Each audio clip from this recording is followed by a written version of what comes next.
हर शख्स अपने मज़हब के लिए जो है वो मोहब्बत का एक सिलसिला ही ऐसा है कि बड़ा सेंसिटिव होता है और कोई भी इस पे आवाज़ उठाए या इस पे किसी किस्म का नाज़िम सामाइन वार करने की कोशिश करे तो हर शख्स मैदान अमल में नज़र आता है। बात ये है कि मेरे सामने जब ये वीडियो आती है तो मुझे बड़ा अफसोस होता है, अज़ियत हुई हमें। और एक देखा कि यार किस तरीके से एक शख्स नमाज की बेहुरमती कर रहा है, तो मैंने तो फिर अपने बिहाफ पर ये केस किया था। केस करने के बाद फिर मैंने हैदरी थाने में जो एप्लीकेशन जमा करवाई थी एज पर लॉ, फिर मैंने कोर्ट में जाके इसके खिलाफ केस किया। केस को चला रहे हैं, प्रोसीड कर रहे हैं, इसके पीछे मकासद क्या हैं आपके? देखें, इसके मकासद ये है कि अगर के मैं जब अल्लाह की बारगाह में जाऊंगा, ठीक है, लाजमी बात, हर इंसान ने इस दुनिया को छोड़ के जाना, ये फानी दुनिया है। जब अल्लाह की बारगाह में जाएंगे तो कम से कम ये तो कहेंगे कि मेरे सामने एक शख्स इस्लाम की बेहुरमती कर रहा था, तो मैंने उसकी वीडियो देखी, मैंने एज पर लॉ और इस्लाम को प्रोटेक्ट करने के लिए उसका मुकदमा दर्ज करवाया। एक शख्स जब माफी मांग लेता है तो दरगुजर करना तो मेरा इस्लाम भी सिखाता है, माफ करना मेरा इस्लाम भी सिखाता है। मैं आपसे ही मैं पूछता हूँ कि एक शख्स अगर के करने के बाद आप उसको माफ कर देते, क्या रियासत उसको माफ करेगी? नाज़िम सामाइन, जिस तरह के आप जानते हैं कि हर शख्स अपने मज़हब के लिए जो है वो मोहब्बत का एक सिलसिला ही ऐसा है कि बड़ा सेंसिटिव होता है और कोई भी इस पे आवाज़ उठाए या इस पे किसी किस्म का नाज़िम सामाइन वार करने की कोशिश करे तो हर शख्स मैदान अमल में नज़र आता है। जिस तरह एडवोकेट रियाज सुलंगी साहब जो है वो नज़र आ रहे हैं और इन्होंने FIR भी लॉन्च की है। अब सज़ा जज़ा का मामला तो कोर्ट में चला गया है। अस्सलाम वालेकुम सर, कैसे हैं? वालेकुम सलाम जी, मैं ठीक, आप कैसे हैं? ठीक है अल्हम्दुलिल्लाह, खैर आफियत से। अच्छा सर, सबसे पहले तो आपके अपने वकील मियाँ बिलाल साहब फर्स्ट पटिशनर रहे, उन्होंने बाकायदा जो है पटिशन दायर की और ये मुतालबा किया जा रहा था कि रजब भट्ट अगर माफ़ी मांगता है तो हम इसको छोड़ देंगे और FIR लॉन्च नहीं करेंगे, मुकदमे को वापस ले लिया जाएगा। आप भी वकील हैं, कहते हैं मज्जा दियां भैणां हुंदियां ते गल भी सुनदियां ने, तो आपने उनकी बात नहीं सुनी, आपने वो पटिशन वापस नहीं ली, आपने FIR करवा दी। बात ये है कि मेरे सामने जब ये वीडियो आती है तो मुझे बड़ा अफसोस होता है, अज़ियत हुई हमें। और एक देखा कि यार किस तरीके से एक शख्स नमाज की बेहुरमती कर रहा है, तो मैंने तो फिर अपने बिहाफ पर ये केस किया था। केस करने के बाद फिर मैंने हैदरी थाने में जो एप्लीकेशन जमा करवाई थी एज पर लॉ, फिर मैंने कोर्ट में जाके इसके खिलाफ केस किया। केस करने के बाद मैंने प्रोसीड किया। प्रोसीड करने के बाद ये मेरे पास केस का ऑर्डर है जो कि ADJ 2 सेंट्रल से ये मैंने ऑर्डर लिया था, ठीक है। इस ऑर्डर में साफ साफ मेंशन है कि इसका मुकदमा दर्ज किया जाए। केस को चला रहे हैं, प्रोसीड कर रहे हैं, इसके पीछे मकासद क्या हैं आपके?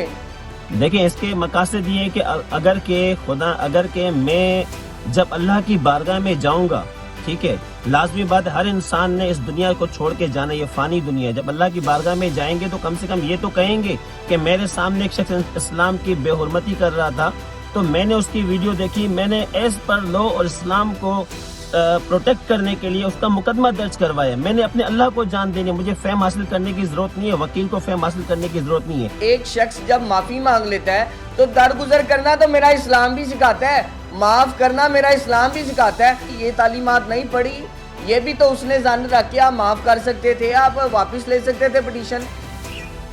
देखिए, मैं आपसे ही मैं पूछता हूँ कि एक शख्स अगर करने के बाद आप उसको माफ कर देते, क्या रियासत उसको माफ करेगी?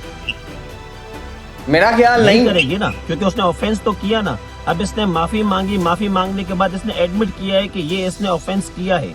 ऑफेंस करने के बाद तो फिर वो कोर्ट डिसाइड करेगा, सजा, जजा, फाइन, वो तो कोर्ट का काम है, वो कोर्ट डिसाइड करेगा। तो हम तो कोर्ट में चले गए, कोर्ट में जाने के बाद कोर्ट में हम जो इसको प्रोसीड कर रहे हैं, एज पर लॉ कर रहे हैं हम इसको प्रोसीड। सोशल मीडिया पे उसी तरह यहाँ है चीजें, मामला चल रहे हैं अभी भी। देखिए, ये उसका मुकदमा है जिस मुकदमे में मेंशन है 295A की दफा थे, ठीक है।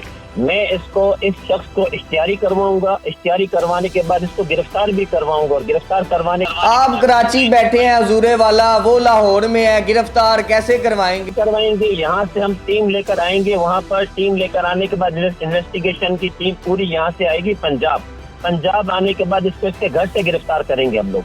हुजूरे वाला, ये तो आप बात कर रहे हैं ना कि गिरफ्तार करेंगे, हो सकता है वो कबल वक्त जो है वो जमानत मंजूर करवा ले, तो एज पर वो ट्रायल कोर्ट में ज्वाइन करेगा ना, वो तो उसका चले, बेल उसका राइट है, बिल्कुल वो बेल लेके आ सकते हैं, आके कोर्ट में ज्वाइन करेंगे, ट्रायल कोर्ट ज्वाइन करेंगे।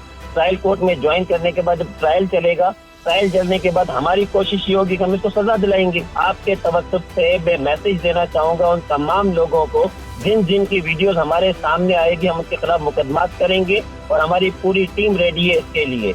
जिन जिन की वीडियो, चाहे कोई भी शख्स हो, चाहे ठेले चलाने वाला क्यों ना हो, अगर कि वो भी इस्लाम की नमाज की बेहुरमती करेगा तो हम उनके खिलाफ भी मुकदमा करेंगे। रियाज साहब, लाखों लोगों ने अगर वीडियो बनाई है तो आप लाखों लोगों को जेल में डलवा देंगे।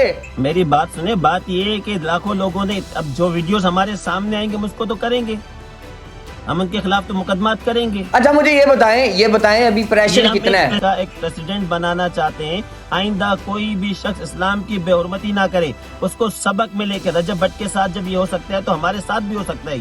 ये जो सजा है, ये जो आप बात कर रहे हैं, कितनी देर की सजा हो सकती है रजब भट्ट को? ये 10 साल की बामुशक्कत सजा हो सकती है और साथ में फाइन भी हो सकता है इसको। ठीक है, कितना फाइन हो सकता है हुजूर? जी, कितना फाइन हो सकता है? फाइन वो एज पर लो जो कोर्ट डिसाइड करेगा वो फाइन होगा उसके ऊपर। फिर भी एक अंदाजन आपको क्या लगता है, 10 लाख, 20 लाख, 50 लाख, 1 करोड़, 2 करोड़, 10 करोड़, कितना फाइन होगा? वो कोर्ट डिसाइड करेगा, जो कोर्ट इसके खिलाफ फाइन करेगा वो कोर्ट लगाना, वो काम है कोर्ट का, उसके खिलाफ जो फाइन लगाएगा कोर्ट। बाकी जो इसकी सजा है वो 10 साल, कम से कम 10 साल इसकी सजा, और हम इसको सजा दिला के रहेंगे। सर ये तो आप दावा करते हैं ना कि आप सजा दिलवा के रहेंगे, आपको शायद अंदाजा नहीं है कि कामरान तसूरी साहब जो हैं उनके किस किस्म के ताल्लुकात हैं, इन्वॉल्वमेंट है आपकी तमाम हुकूमत वालों की, जो कि सिंध हुकूमत वाले हैं वो इससे बड़ा प्यार करते हैं। और कई ऐसे वाक़यात देखे हैं जहाँ पे बाकायदा इसको बुलाया है, अप्रिशिएट किया गया है लोगों के सामने। तो किस तरह ये मामलात करेंगे? बड़ा मजबूत इंसान है रजब भट्ट। देखिए, मजबूत इंसान है मगर इस्लाम के आगे कोई भी नहीं है, सबसे पहले इस्लाम, ठीक है।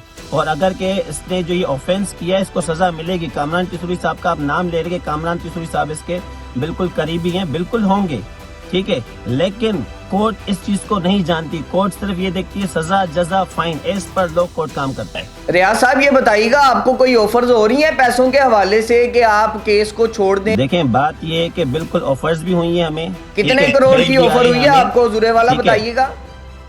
ठीक है, थ्रेड भी आई है, ऑफर्स भी आई है। उन्होंने ये कहा कि आप आए बैठे टेबल टॉक करते हैं। मैंने कहा इस बात पे इस्लाम के नाम पर कोई कॉम्प्रोमाइज नहीं है और हम बिल्कुल इसको सजा दिला के रहेंगे। किस किस्म की कॉल्स आ रही हैं आपको? बिल्कुल कॉल्स आ रही है मेरे पास।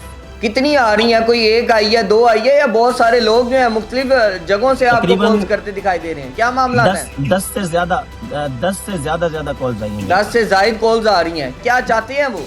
उनका मकसद ये कि टेबल टॉक करें, जो कि मैं करना नहीं चाहूंगा और कभी करूंगा भी नहीं मैं टेबल टॉक। जो आपको ऑफर आ रही है, कोई अच्छी ऑफर समझ आएगी तो आप एक्सेप्ट कर लेंगे? अगर करोड़ों रुपए में आती है कोई ऑफर? नो कॉम्प्रोमाइज, यानी कि पैसे नहीं खाने आपने? नहीं चाहिए इसको। मैं इस शख्स को सजा दिला के रहूंगा क्योंकि इस्लाम के आगे कोई भी शख्स जो इस्लाम की बेहुरमती करेगा, ठीक है, एस पर लो जो इस्लामी जमहूरियत पाकिस्तान के आइन के मुताबिक जो उसकी सजा है हम उसको सजा दिला के रहेंगे। रजब भट्ट को देखा गया है कि उल्मा और मुफ्तियाने किराम को बिठाकर इज्तिमाई माफी मांगी थी। हुजूर उससे भी मुत्तफिक नहीं है आप? देखिए, वो मैंने वीडियो देखी नहीं है, जो आप बता रहे हैं वो मैंने वीडियो देखी नहीं है। हुजूर पूरे पाकिस्तान में वीडियो बड़ी वायरल हुई है वो।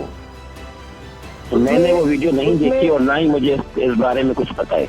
वैसे आपकी जो डिस्कशन है वो क्या रही है अभी तक? कितने उल्मा से आप जो हैं वो अटैच हैं और किस किस्म के जो फतावाजात आपने लिए हैं और उसके बाद केस दायर किया है? मैंने बनोलिया टाउन में एप्लीकेशन दी हुई है कराची में, ठीक है, और जब वहाँ से मुझे फतवा मिल जाएगा तो वो भी मैं बिल्कुल पब्लिश करवा दूंगा, सबको शो करवा दूंगा। जी बहुत शुक्रिया। नाज़रीन सामीन, मेरे साथ एक ऐसे वकील जो कि कराची बार से हैं और बड़े दबंग वकील हैं। जवाबात आपने तमाम सुने हैं और अपना FIR कराने का जो मुद्दा है वो आपके सामने पेश कर रहे थे।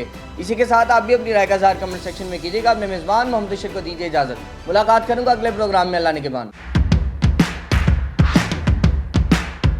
नाज़रीन गिरामी, कबल आपसे एक गुजारिश है कि हमारे चैनल को सब्सक्राइब कर लें।